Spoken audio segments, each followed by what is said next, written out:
हमारे तुमसे ज्यादा कमजोर परिवार से मोदी जी हैं।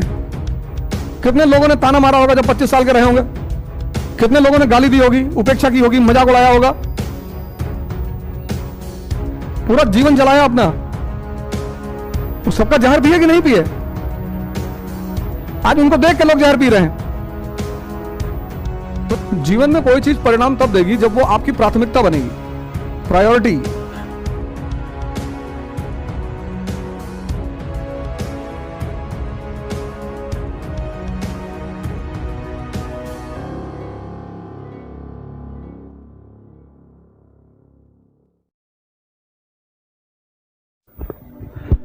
हम भी काम किए दिल्ली में, रेस्टोरेंट में 7 महीने काम किया, किसी से पैसा मांगने थोड़ी गए। कोई कह नहीं सकता कि अवध ओझा ने किसी से पैसा मांगा हो। हमारी लड़ाई है, हम लड़ेंगे। हमारी लड़ाई है ना, हमारा सपना है, हम लड़ेंगे। 1-2 लोगों से मांगा, 100 रुपया मांगा, मेरे एक दोस्त नहीं दिए। बाद में 80,000 रुपए घड़ी लेकर आए, वो मैंने अपने ड्राइवर को दे दिया कि पहनो। कहे दिल तोड़ दिए। हम कहे है 100 रुपया मांगे थे तुमसे, तुम नहीं दिए थे। कितनी अच्छी बात है। तुम में से बहुत लोगों का कोई दोस्त नहीं होगा क्योंकि तुम्हारे पास पैसा नहीं है। कितनी अच्छी बात है, तुमको कोई डिस्टर्ब करने वाला नहीं है। तुम जिसको कमी समझ रहे हो वो तुम्हारी कितनी बड़ी ताकत है, तुमको अंदाजा है? भाई हम यहां इलाहाबाद में जब रहते थे तो 3-4 हजार रुपये आता था, उसमें से आधा किराया चला जाता था। 700-800 रुपया सब्जी वाले को दे देते थे, 400-500 पान वाले को दे दिए। 2 तारीख को घूम घुमा के 150-200 रुपया जेब में। अब क्या करें? अब पढ़ो चुपचाप, पैसा ही नहीं, पैसा ही नहीं जेब में, कहां जाओगे? तो यही पिक्चर हॉल था पहले, सिनेमा हॉल, उसमें 9 रुपए का टिकट था। उसमें रात में आते थे पिक्चर देखने, 9 से 11, 9 से 12 वाली, 9 रुपए का टिकट। ये कामधेनु है ना सिख बगल में, पता नहीं अब चलता है कि नहीं, सिनेमा हॉल। 9 रुपए का टिकट था, साइकिल पे आते थे 3 लोग बैठ के, उसमें जाते वक्त झगड़ा होता था, ये चलाएगा कौन?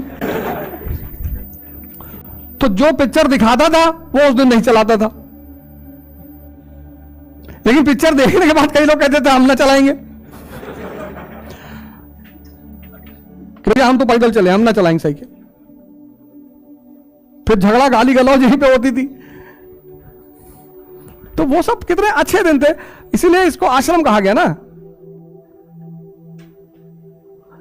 कितने प्यारे दिन थे। कितने टीटियों से ट्रेन में हम लोग चलते थे तो रिक्वेस्ट करते थे, sir sir Allahabad university sir, sir ये आई कार्ड सर, वो भी देखता था, हाँ ये तो नकली है, नहीं नहीं सर, सर जबलपुर जा रहे हैं, एमपी पीसीएस का एग्जाम दे रहे हैं, पढ़ते हो जी, लगता नहीं शकल से। लेकिन कभी कोई टीटी परेशान नहीं किया, छोड़ देते थे सब कि ठीक है इलाहाबाद यूनिवर्सिटी के आई कार्ड की इतनी मान्यता है, छोड़ देते, जाओ जाओ जाओ आगे वहीं बैठ जाना, जी जी। तो वो सब बुरा थोड़ी था, वो सब अनुभव था। सो जीवन का एक अच्छा, आज उसके लिए तरसते हैं। लक्ष्मी के टाकिज के गेट पे गुड्डू है पान वाला, एग्जाम दे के आते थे उसके पास, पान लगा दे भाई, शादी पत्ती बढ़ा देना। अच्छा 64, हाँ 64। कहा भैया परीक्षा कैसे हुई? परीक्षा चुप, परीक्षा कैसे हुई? पान लगा तो उसे क्या मतलब परीक्षा से? और नीम का पेड़ था वहां, बाटा का जो शोरूम है, वहां बाटा का शोरूम है ना चौराहे पे, तो वहां पे एक नीम का पेड़ था, उसी बगल में पप्पू भाई की चाय की दुकान थी, वहीं चाय, उसके बाद हॉस्टल। पर सीनियर बहुत अच्छे मिले, टीचर्स बहुत अच्छे मिले, सोचना सिखाया, पढ़ना सिखाया, तो एक नई धारा बनी जीवन की। हम महीना नहीं बीतता हम इलाहाबाद आ जाते हैं, ये तो अभी कोचिंग शुरू हुई, हम महीना नहीं बीतता इलाहाबाद आते हैं। अब हम इलाहाबाद ना आए तो हम जी ही ना पाए, हमको लगता कुछ खो गया यार। इलाहाबाद आएंगे, कटरा जाएंगे, चाय पिएंगे, अब तो बुर्का उर्का पहन के जाते हैं, अब तो दिक्कत हो गई। एक दिन बुर्का पहन के टहल गए, पूरा कटरा, क्या करें, पकड़ लेंगे लोग दौड़ा के। तो चौक में खरीदे 700 रुपये का पहने। अब कोई ध्यान ही नहीं, अब घूमना था, अब हर जगह जाना था, चाय की दुकान पे जाना था, सब जगह जाना था, और अकेले घूमने का मन कर रहा था। कब तक 10 लोग तुम्हारे साथ चलेंगे? मेरे साथ 2-3 लोग हैं, वो मेरी बात ही नहीं सुनते। हाँ, अकेले नहीं जाएंगे आप।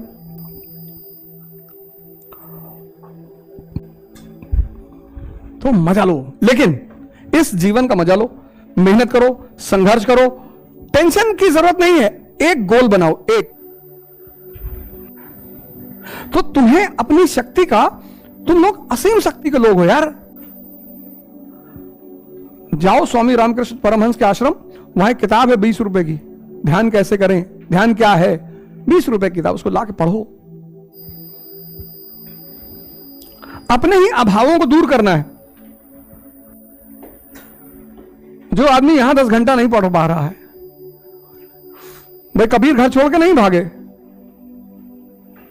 तो अरहत नहीं हुए, आईएएस नहीं बने। कोई कबीर को समझ में आ गया था कि घर नहीं छोड़ना है, मैं छोड़ना है। अनपढ़, कभी स्कूल ही नहीं गए, सिर्फ देख के दोहा बना देते हैं, देख के। बड़ा हुआ तो क्या हुआ, जैसे पेड़ खजूर, पंछी को छाया नहीं, फल ला गया अति दूर। तुम्हारे बड़े होने से क्या फायदा अगर 4 लोगों की मदद तुमसे नहीं हो रही है तो। चक्की देखे बना दिए दोहा, चलती चाकी देख के दिया कबीरा रोए, और 2 पाटन के बीच में साबुत बचा ना कोई।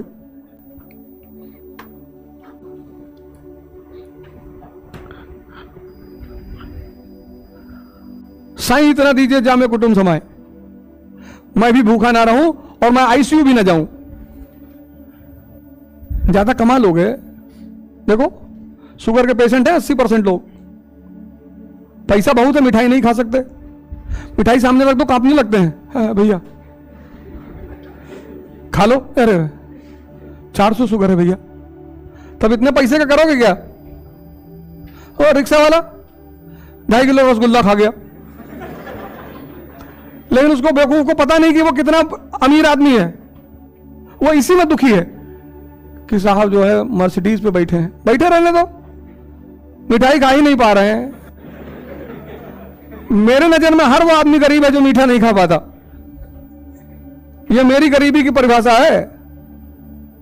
कहते चावल भैया नहीं खाएंगे, चावल क्यों? भैया चावल मत देना भैया, भैया वो भूसी वाली रोटी बनवा दो, गोबर डलवा दे। गोबर शुगर को कंट्रोल करता है।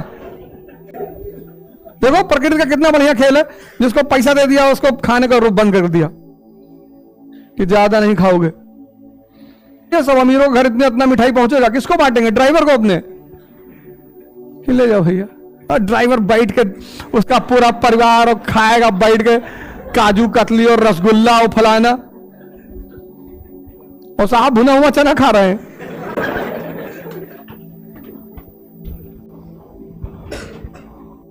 कितने लोगों को लगता है कि उनके पास धन नहीं है तो वो गरीब है? गलत लगता है कि नहीं लगता है? वो मिठाई खाने का अपना एक मजा है। और देहाती वाला इतना बड़ा रसगुल्ला, और जब तक वो 5-6 तो ना खाओ, एक खाने में क्या होगा कि भैया ले आओ, गरम गरम ले आओ, रखो सुबह से, पहले 10 मिनट देखेंगे कि बहुत बढ़िया रसगुल्ला है। तुमको अपनी अमीरी का अंदाजा है? तुम में से भाई तो किसी को डायबिटीज नहीं होगी, नहीं है ना? सोचो तुम कितने अमीर हो। तुमको अपनी अमीरी का कभी एहसास हुआ? आज हुआ होगा। खाते हो ना नेत्राम वाली दही जलेबी, वो भी सुलाखी वाली की। इधर है चौक की तरफ उसकी दुकान सुलाखी वाले, 3-4 प्लेट कचौड़ी, 20-25 पूड़ी, और आधा किलो जलेबी और 1 किलो दही, और फिर 2 रसगुल्ला। और उसी में तुम्हारे सामने अगर कोई पूंजीपति बैठा है कि भैया थोड़ा खीरा कटवा दो हमारे लिए, ले आओ उनके लिए खीरा हो, जो कूड़ेदान में हाँ कूड़ेदान वाला ले आओ, खिलाओ इनको।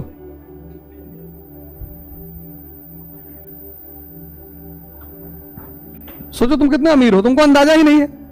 तुम निराश होकर खड़े होकर किसी गाड़ी देख रहे हो।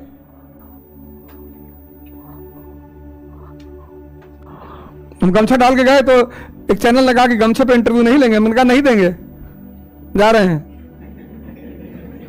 अरे बोला आप तो सीरियस हो गए। अरे तो हमने, अरे हम तो मजाक कर रहे थे। हमने कहा हम ही कौन सा सीरियस थे। लिया इंटरव्यू। तुम्हारे कहने से कपड़ा पहनेंगे, तुम मेरे जीवन को डिक्टेट करोगे। और गमछा कौन सी बुरी चीज है, हमारी संस्कृति का हिस्सा है,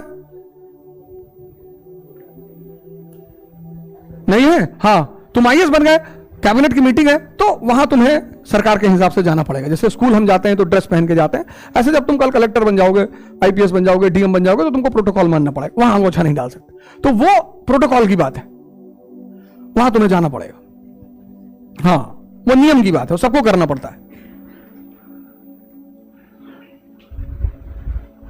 तुम हमसे कह रहे हो कि अंगोछा डाल लोगे तो इंटरव्यू नहीं लेंगे। कौन हो तुम?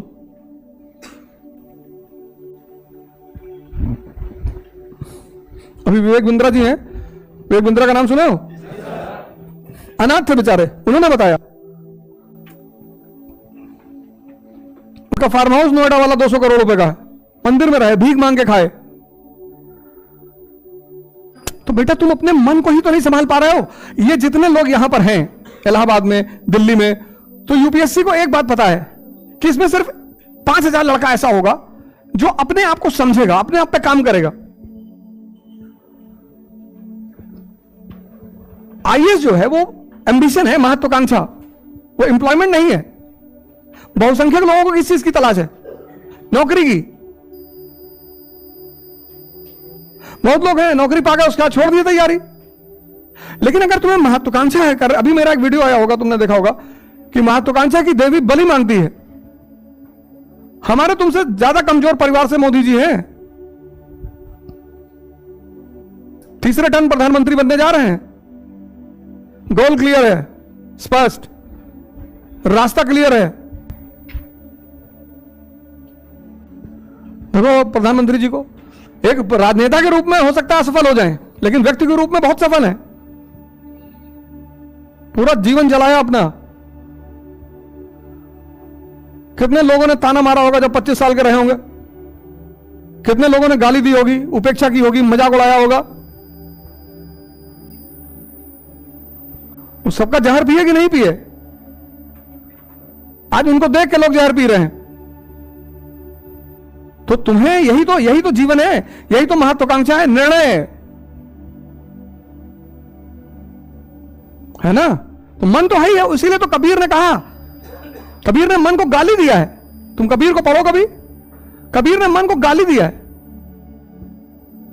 सर रैदास जी कहते हैं कि मन चंगा तो कटौती में गंगा, लेकिन कबीर मन को गाली देते हैं, कहते हैं तू है रंडी फिरे भिहंडी।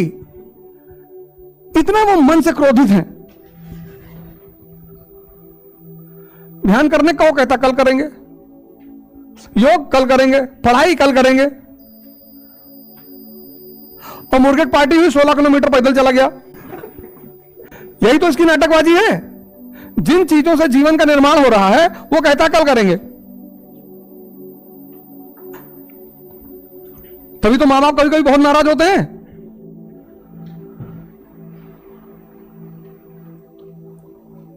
तो तुम्हारे पिताजी ने कहा वो पिक्चर दिखा लाएं, तुमने कहा चलो। वो कहे आज दो मूवी देखेंगे। अरे तुमने कहा पापा आप तो बड़े महान हो यार, 6 घंटा मूवी दिखाया तुमको, फिर घर लौटे बोले 6 घंटा पढ़ना भी। तुमने कहा यहां बहुत नाक, यहां दर्द बहुत हो रहा है पापा। निकाल के लाठी 50 लाठी मारा उसने कि मूवी देख रहे थे तब नहीं हो रहा था। इस चीज को देखना कि मेरा दिमाग लग कहां रहा है, मुझे बेवकूफ तो नहीं बना रहा है, यही ध्यान है। तुम सब अगर अपने जीवन को गौर करो बहुत करीब से, तो तुम बाहर किसी से नहीं परेशान हो, तुम खुद से परेशान हो। तुम बहुत करीब से अगर जीवन को अपने वॉच करो तो तुम बाहर परेशान ही नहीं हो। ये देखो यहां बिल्डिंग पे कैसे थूक रखा है दीवारों पे। तुम कभी मेडिकल कॉलेज से जाओ कीटगंज की तरफ, जो ओवरब्रिज बना हुआ है, पूरे ओवरब्रिज को थूक कर रंग कर रखा है। कहते मेरा भारत महान, कहते योगी जी बुलडोजर चला देते हैं, क्या करें? तुम बात से मान ही नहीं रहे हो। कुछ दायित्व तो जनता का भी तो है कि नहीं है? फॉर्च्यूनर में बैठे दरवाजा खोल के सड़क पे ही थूक दिए।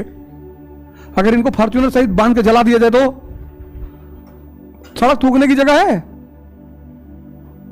अरे गुटखा खाओ, पान खाओ, अच्छा किनारे जाके कहीं थूक दो, डस्टबिन में कहीं थूक दो।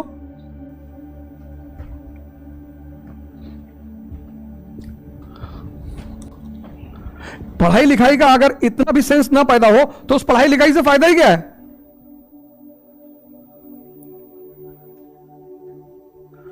बाहर एक पोस्टर लगा, एक भाई फाड़ा जैसे मेरा ही पोस्टर है, तब तक मैं पहुंच गया।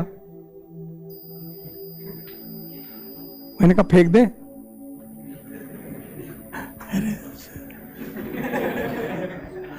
हमने कहा मजा तो तब होता कि जब मैं पहुंचा तुम निकाल के लगा के फिर फाड़ते, तब मजा आता।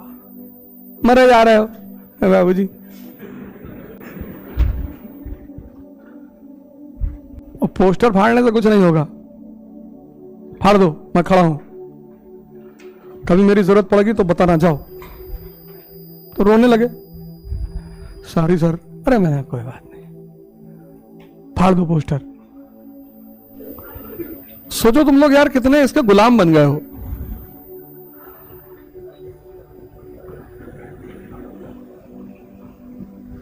मार देंगे, फाइट चाहे आओ पीछे, अभी जान लेना।